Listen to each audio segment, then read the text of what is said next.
Welcome back. This is the second part of my class on Ode to Autumn. Now we can look at or discuss the first stanza of the poem. The poem has got three stanzas, and before we start the class, I have got one thing to tell you that it is imperative that every one of you have got the copy of the text. It is important that you can relate what I say with the text, with the lines of the poem, so that the understanding of the poem will be quite effective and quite easy. Okay. As we know, the first stanza of the poem deals with what the poet or Keats sees with the pre harvest ripeness and abundance of autumn season. And this stanza describes the richness of vegetation in autumn. Okay. Now you can pause the video for the time being and you can open the text. You can read the first stanza of the poem and you mark the difficult words and difficult expressions, if any. Okay. Now I think that all of you have read the first stanza of the poem and you have tried to understand the meaning of the poem. You have tried to understand the difficult words and difficult expressions. And I think that most of you have got some ideas of the poem. Now we can explain the poem line by line. So the poem begins with these lines. The season of mists and mellow fruitfulness, close bosom front of the maturing sun, conspiring with him how to load and bless with fruit the vines that around the thatch eaves run. These are the first four lines of the poem. Look at the first line of the poem. I told you the first stanza of the poem deals with the pre harvest ripeness and abundance. It is about the rich vegetation in autumn season.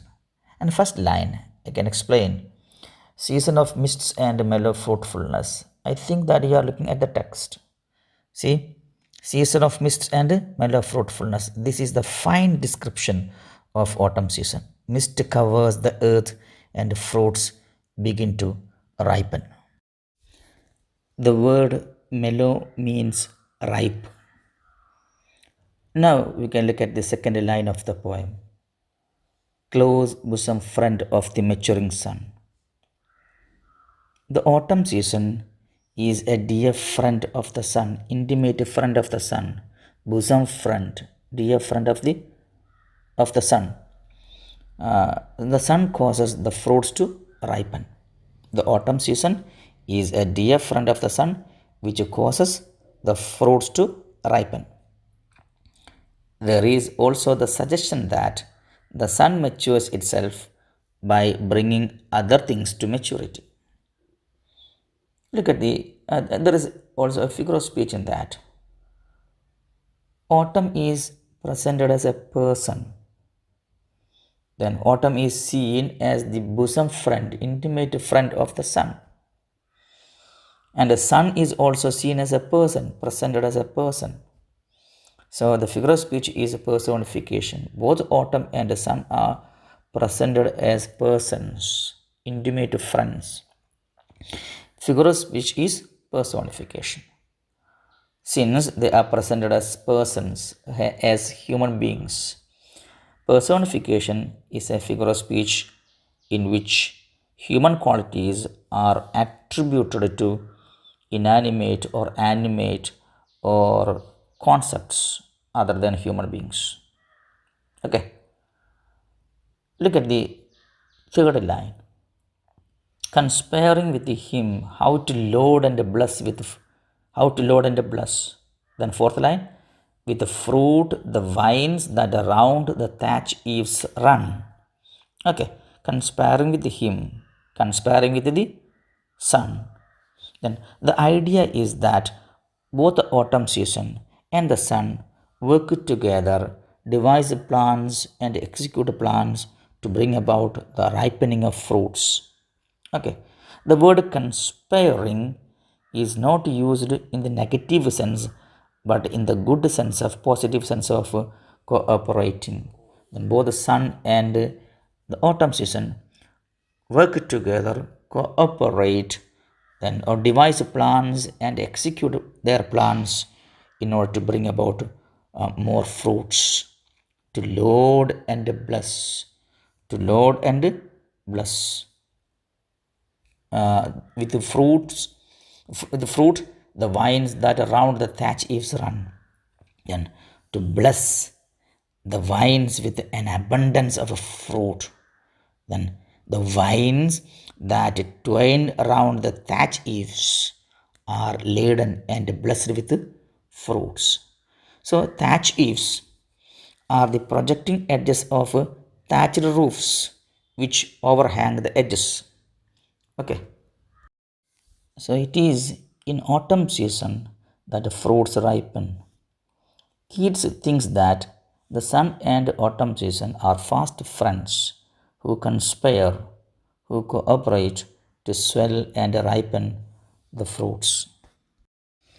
Now look at the next lines from line number 5 onwards. To bend with apples the most cottage trees, and fill all fruit with ripeness to the core, to sell the gourd, and plumb the hazel shells with a sweet kernel, to bend the vines. Line number 5, I am reading line number 5. To bend with apples the most cottage trees. Then cottage trees are trees growing in the cottage orchards. Then moss is a kind of small greenish plant growing on moist surface of trees. Most cottage trees overgrown with moss. Then now to bend with apples the most cottage trees, and fill all the fruit with ripeness to the core. To the core means to the very center. During the autumn season, fruits are fully ripened. Then to swell the good, to swell, to develop the size to its full, to make gourd or pumpkin plump and fat, to make it bigger. See, then the idea is that then the branches of the moss covered trees in the orchard bend with the weight of apples that are ripe to the core, to the very center. The autumn season and the sun cooperate in making the gourd and hazelnuts bigger and kernel sweeter. Okay.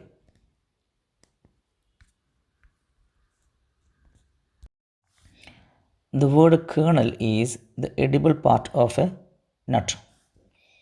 Now, next part.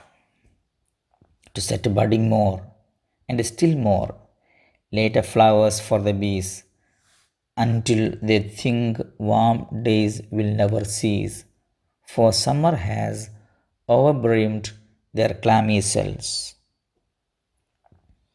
To set budding more, to make the flowers blossom, later flowers for the bees, and still more, later flowers more for the bees. See, flowers that blossom late in the season. It could be that, though it is autumn, the late summer flowers are still there. Okay, Keats is describing the early days of autumn season, pre harvest season. Okay, now to to set budding more and still more later flowers for the bees until they think warm days will never cease, for summer has overbrimmed their clammy cells. See, the sun and the season conspire or work together to make more and more flowers so that the bees may have an abundant and unceasing supply of honey.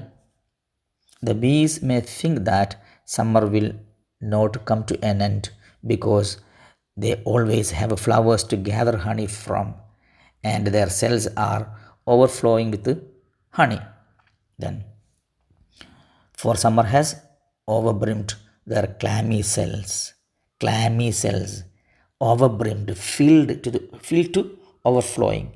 Clammy means sticky and wet. then slimy with honey that overflows the cells. Cells, here it means honeycombs, hives of bees. Okay, so this is the first stanza of the poem. First stanza of the poem. So autumn is a season of mists and ripe fruits. Then it is the intimate friend of the sun whose rays ripen various kinds of fruits. The vines are covered with the bunches of grapes and branches of the moss covered trees in the orchard bent with the weight of apples, and these apples are ripe to the very center. And the autumn and the sun work together in making the gourd and hazelnuts bigger and larger with sweet kernels. Then late flowers are still abundant, and honeybees collect honey, and their hives cells overflow. The bees think that summer days are not yet over because there is such an abundance of flowers and honey. So, this is the summary of the paraphrasal meaning of the first stanza. The, the first stanza is full of visual and other images. So, Keats is a poet of five senses. And so, he presents a lot of images appealing to our five senses. So, image is a word picture. When I say it, a word, our mind or your mind forms a mental picture. When I say tree, your mind forms the mental picture of a tree.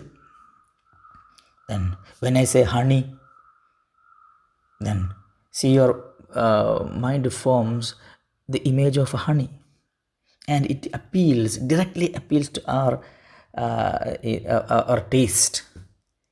So it is a gustatory image. When I say eyes, then our mind forms a mental picture, and it appeals to our skin touch. So it is a tactile image. When I say apple, when I say mist, then these are visual images. Mist is a visual image as well as a tactile image. It appeals to our sight as well as our touch or skin.